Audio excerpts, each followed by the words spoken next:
Hola, en este vídeo quería explicaros lo que son las lentes y en concreto las lentes delgadas. Para ello, en primer lugar, vamos a ver el concepto y posteriormente veremos cómo se produce la refracción de los rayos. Bien, pues una lente delgada es un dispositivo que permite el paso de la luz, es decir, es transparente a la luz y que va a refractar los rayos, es decir, va a desviar los rayos que atraviesan la lente.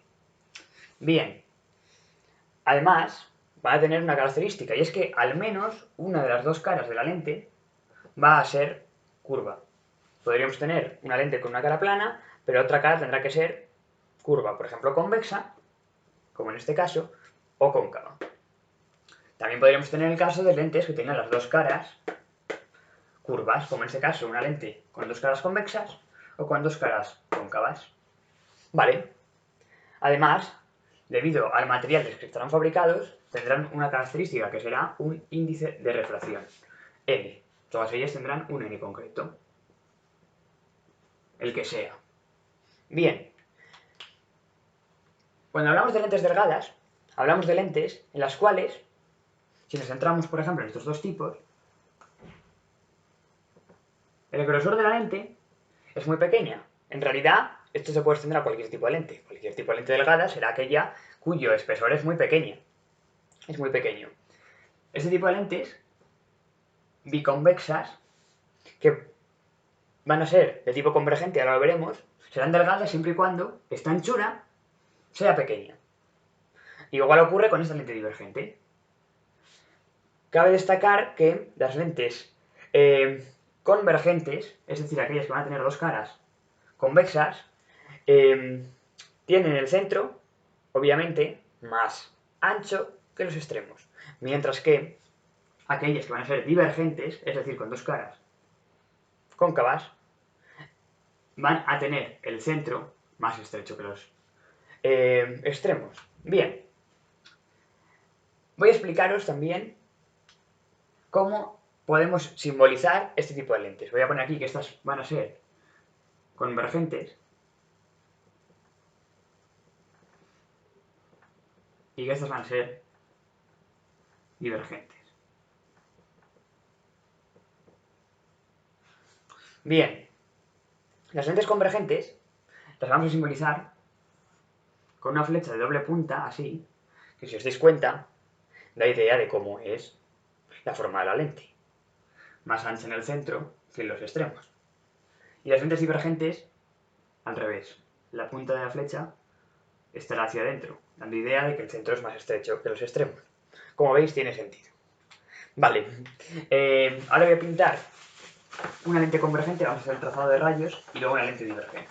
Y vamos a ver algunos elementos interesantes.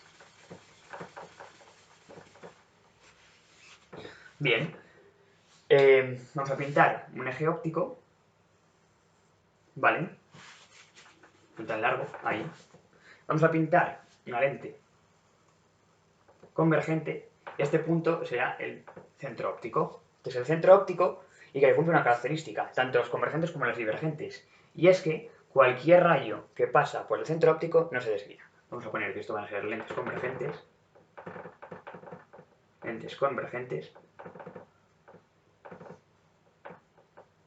y bien, y va a haber otros puntos característicos. Va a haber dos centros de curvatura debido a la forma de la lente, que ya sabemos que en este caso es biconvexa, y tendremos también dos distancias focales, F y F'. En realidad estos son dos puntos focales que estarán de la lente a una distancia focal. El punto focal F mayúscula, distancia focal F minúscula. Punto focal F', distancia focal F' minúscula, ¿vale? Bien, vamos a pintar un objeto. Por ejemplo, así. Un objeto con una altura I, ¿vale? Y vamos a hacer un trazado de rayos en el cual el primer rayo va a ir paralelo a la lente. Vamos, paralelo a la lente no, paralelo al eje óptico.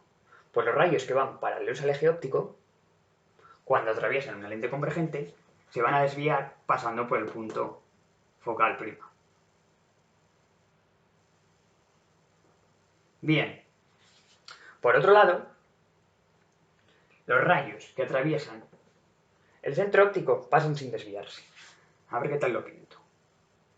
Es difícil sin regla, ¿eh? Bien, ahí está. Por último, los rayos que pasen por el punto focal, cuando atraviesen la lente saldrán paralelos. Vale, si estuviese bien dibujado, este rayo saldrá por aquí y tendrá que coincidir en este punto. Voy a dibujarlo partiendo de aquí, para asegurarme que el dibujo me quede bien, porque no es sencillo, francamente.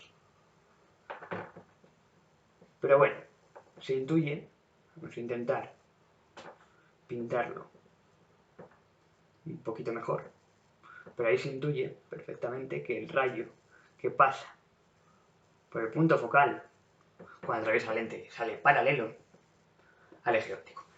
Y estos tres rayos se cortan en un punto. Y es en este punto donde se forma una imagen.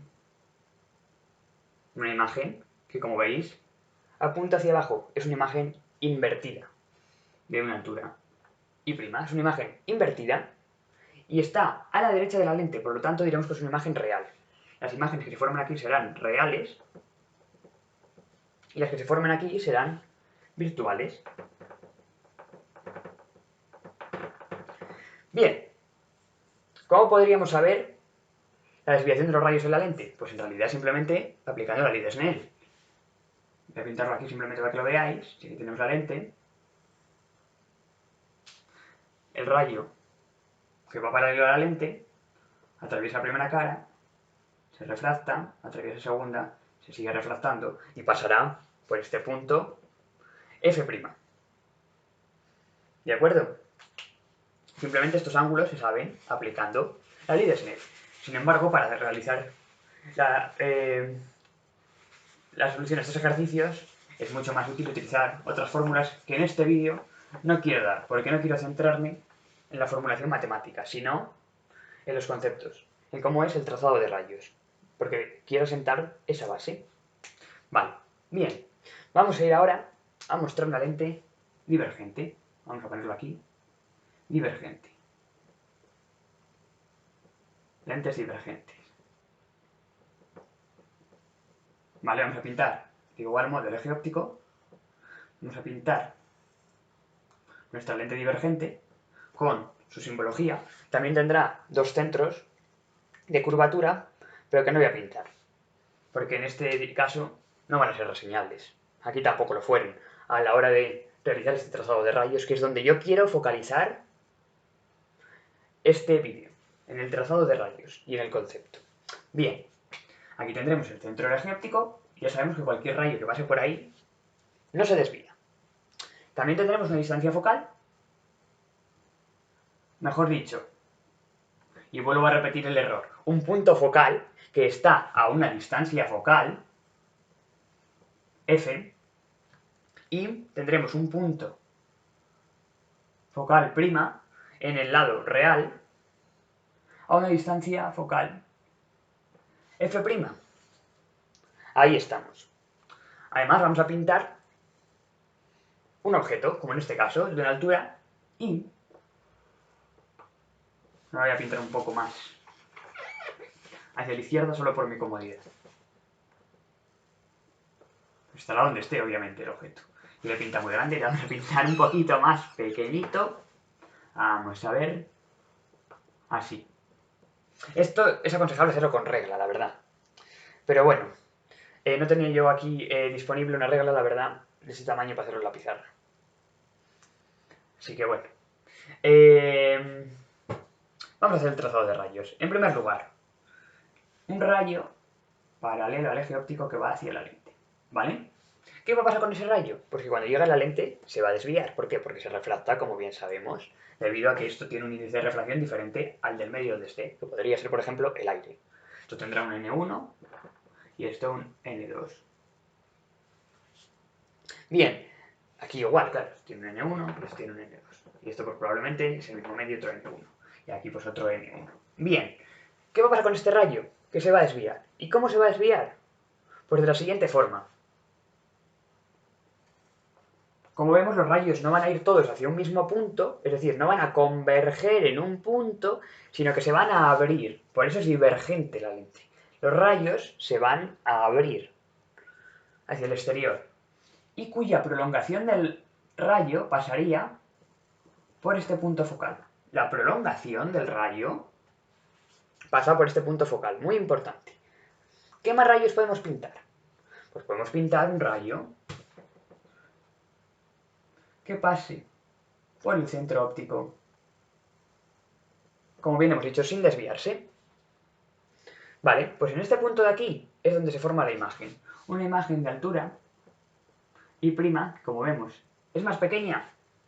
En vez de estar invertida, está directa y además está en la zona de imágenes virtuales. Así que aquí se forma una imagen directa y virtual, mientras que aquí se nos forma una imagen, en este caso, inversa y real. Esa es una diferencia fundamental. Imágenes virtuales, imágenes reales. Además, si pintamos el rayo que pasase directamente hasta F', también cruzaría en el mismo punto. Sin embargo, no pintaré ese rayo ya que no es necesario y simplemente con estos dos, de una forma muy simplificada, podemos ver perfectamente dónde se forma la imagen. Y como veis, además, es un trazado bien sencillo. Pues nada, muchas gracias, espero que os haya gustado el vídeo y nos vemos en el siguiente.